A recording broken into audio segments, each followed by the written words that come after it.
Bonjour. Donc, c'est bon si vous avez pu basculer.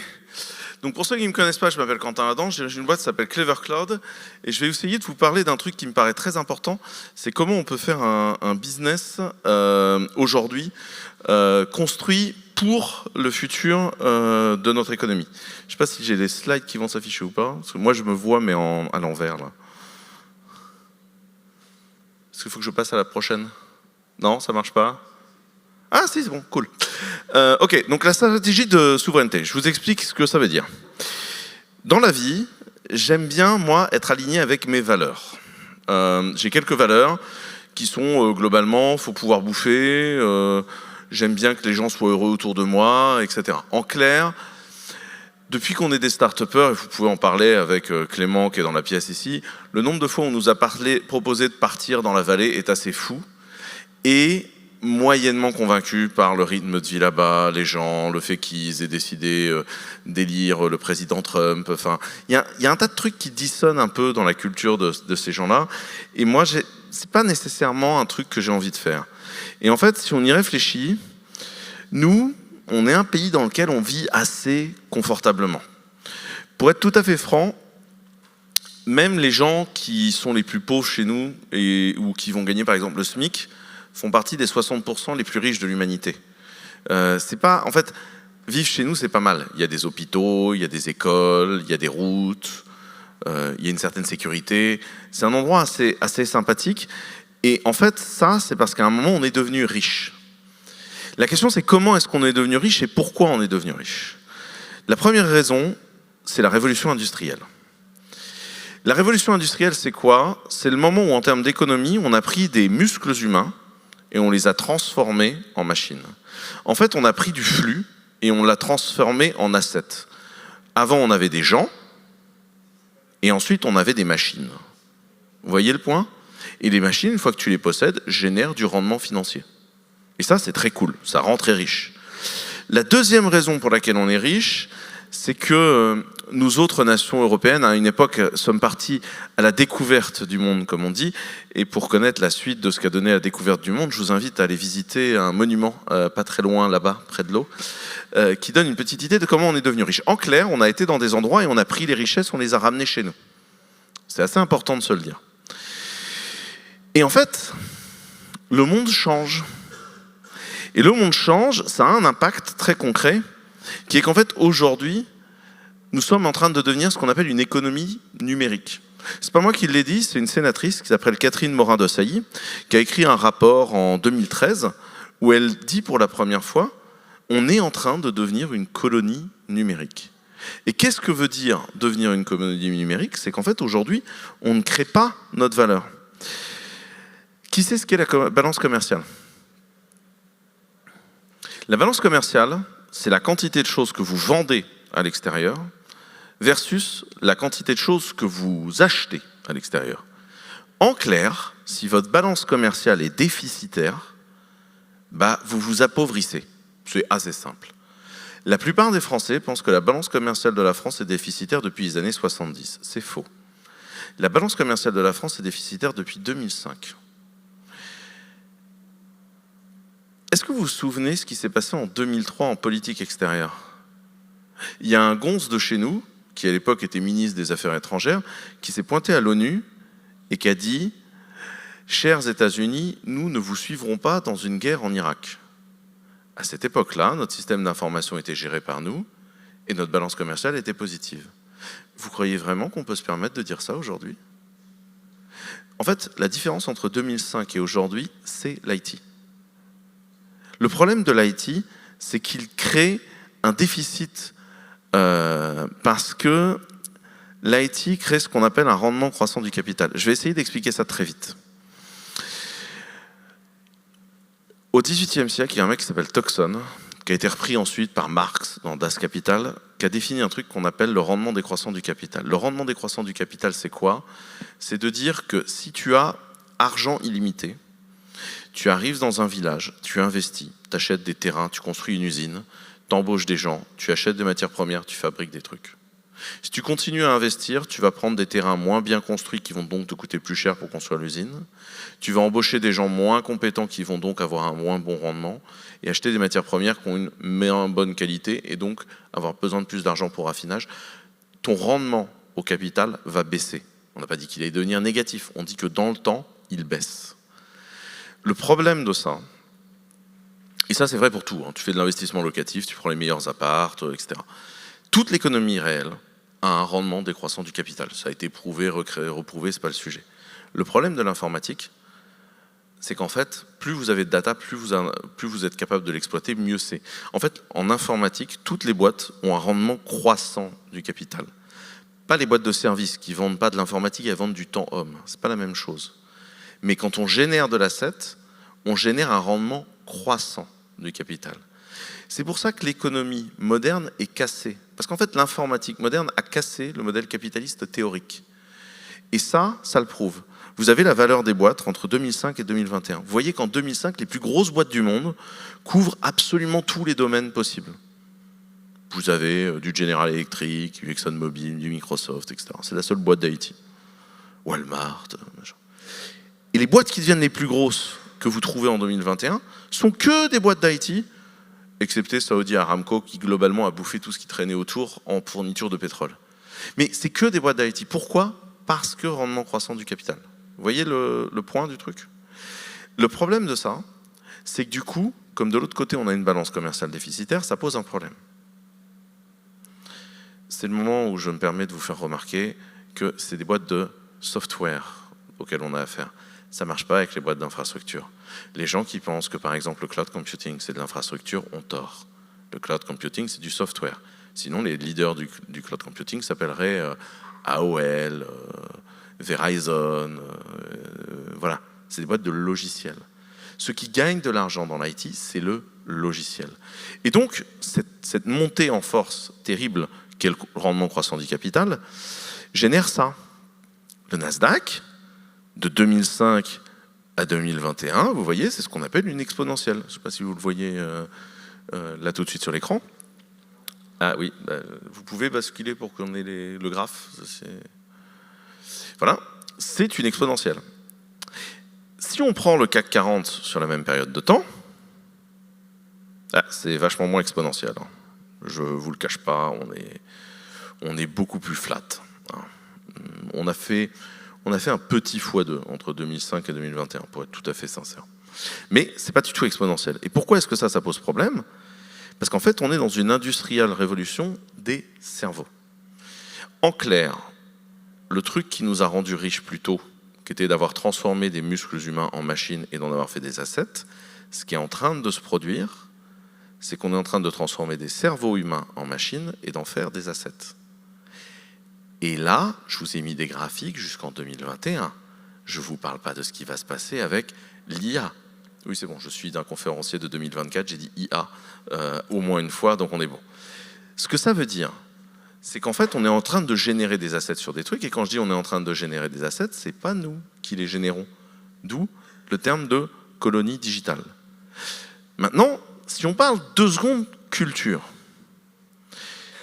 qui pense que l'innovation se fait dans la Silicon Valley? Il y a un vrai progrès, avant toutes les mains étaient levées.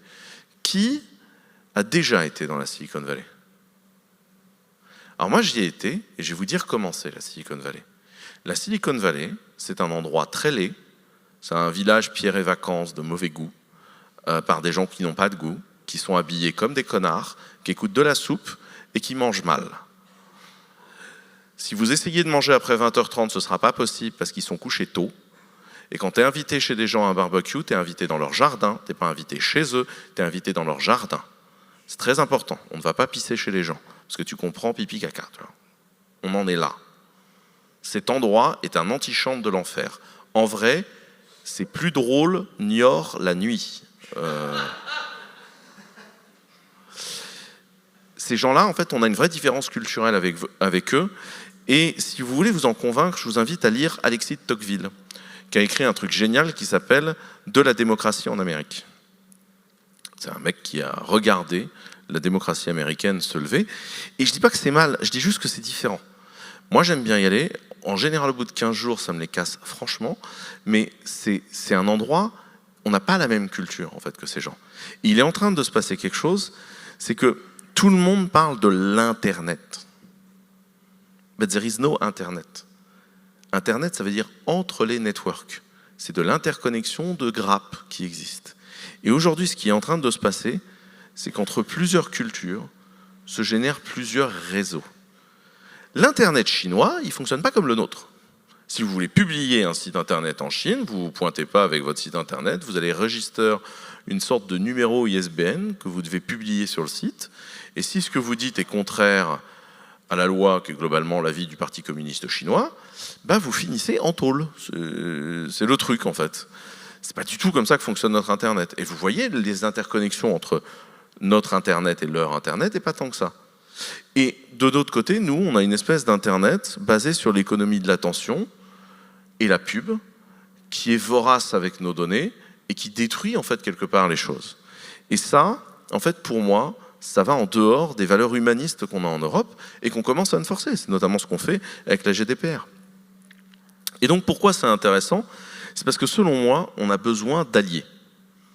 En fait, pourquoi est-ce que nous, on ne construirait pas une version d'Internet qui respecterait la vie privée, des valeurs humanistes, et puis qui veut embarque. Surtout que la GDPR, elle s'applique. La deuxième chose que vous devez comprendre, c'est qu'est-ce que c'est qu'une monnaie. Une monnaie, c'est une contre-garantie sur la valeur de quelque chose, mais c'est également un pouvoir légal. Si moi, Français, je prends un billet d'$1 et que je paye en dollars un Thaïlandais, la transaction que nous venons de faire est considérée par le département du commerce américain comme étant de justice légale américaine parce qu'on a utilisé du dollar. Quand on vous dit qu'il y a eu un problème avec Alstom, si je schématise à gros traits ce qui s'est passé avec Alstom, c'est en utilisant les lois FISA.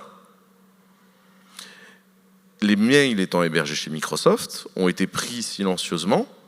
Ils ont trouvé un endroit dans lequel il y avait une commission d'intermédiaire entre une entreprise française et un intermédiaire indonésien, payé en dollars.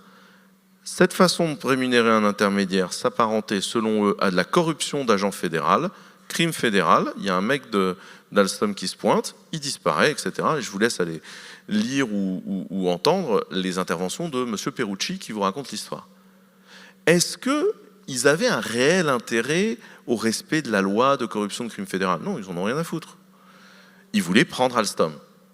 C'était un rançonnement pur et simple. Tout comme ils ont pris Technip, ils ont tenté de prendre BNP Paribas, et ils ont essayé avec Airbus également, parce qu'il n'y a que les Américains qui savent construire des avions, comme la récente histoire avec Boeing nous le prouve. Mais ce qui est important à comprendre, c'est que c'est ça, en fait, l'histoire. Est-ce que les États-Unis utilisent la loi FISA pour observer les datas des gens? Oui. Vous connaissez les chiffres sur la loi FISA? Parce que je vais vous les donner, c'est génial. La FISA, il y a une cour FISA qui juge l'ensemble des requêtes FISA qui arrivent.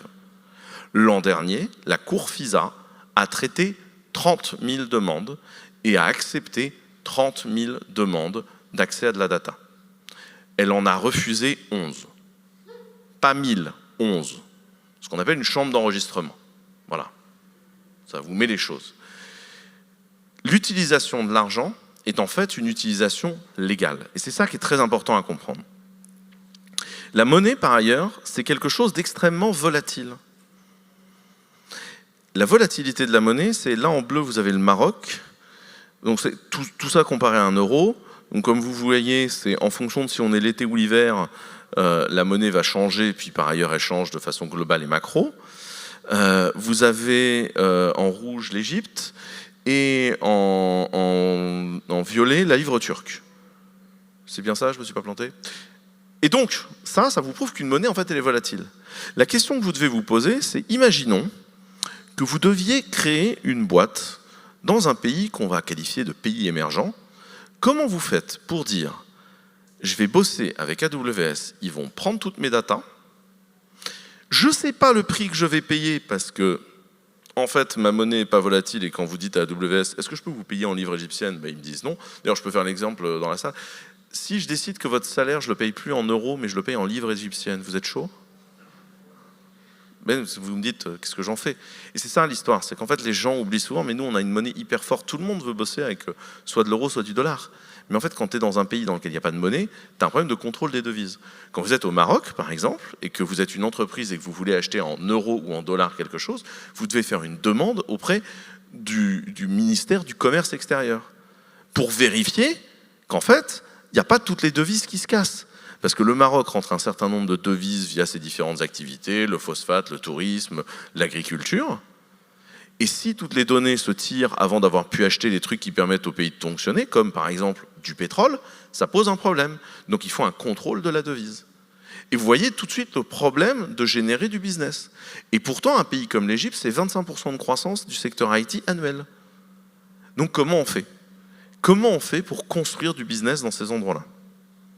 La deuxième chose, c'est la GDPR. La GDPR, en fait, c'est quand même la première loi extraterritoriale d'Europe. Moi, Européen, faisant du business au Kenya, je suis obligé d'utiliser la GDPR. Je ne peux pas faire autrement que de respecter ça. Et l'Europe s'assurera que je le refasse. C'est-à-dire qu'en tant qu'Européens, nos valeurs humanistes ont été inscrites légalement au fer rouge dans notre dos. Faites ce que vous voulez, vous êtes obligé de respecter la vie privée des gens. Vous avez trop regardé de cinéma américain, votre problème. Revenez à des cultures normales. D'ailleurs, c'est un truc que je trouve génial. Est-ce que vous savez quelle a été la seule contrepartie du plan Marshall quand le plan Marshall a financé la France après-guerre? Quoi? Non, c'est pas l'arrêt de la censure, c'est l'accès au marché des salles de cinéma aux films américains. Vous voyez, quand on vous parle de soft power, c'est pas une blague. Les mecs ont littéralement financé des millions d'euros ce truc-là. Et donc nous, notre culture, en fait, elle vient par ce genre de choses. Et c'est intéressant. Donc moi, ce que je vois, c'est la monnaie de certains pays est volatile. On a la GDPR qui implique notre culture sur la donnée privée, et tout le monde a envie de construire des assets. Moi, j'y vois une opportunité grandiose, et c'est pour ça que, si je vous dis très rapidement ce qu'on fait chez Clever Cloud, je vais pouvoir vous expliquer un modèle de business qu'on devrait, à partir de maintenant, toujours faire.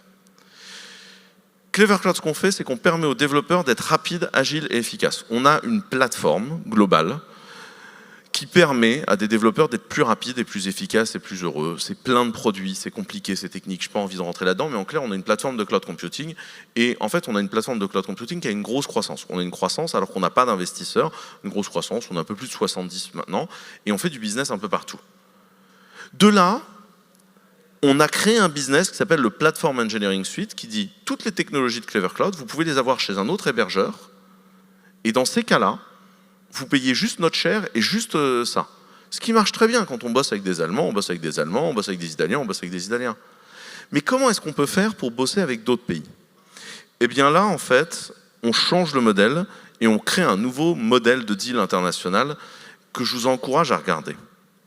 À chaque fois, on s'associe avec des boîtes locales. On dit aux gens, vous nous payez en monnaie locale. Je ne veux pas d'euros. Et je ne suis pas là pour faire ce qui a été fait pendant trop longtemps, c'est d'avoir débarqué chez vous et vous dire « Moi, je veux te payer en monnaie de chez moi, tu te démerdes, j'en ai rien à foutre. » Je ne suis pas là pour extraire de la valeur, je suis là pour générer de la valeur. Donc, je prends de la monnaie locale, j'enforce le GDPR et je réinvestis ici.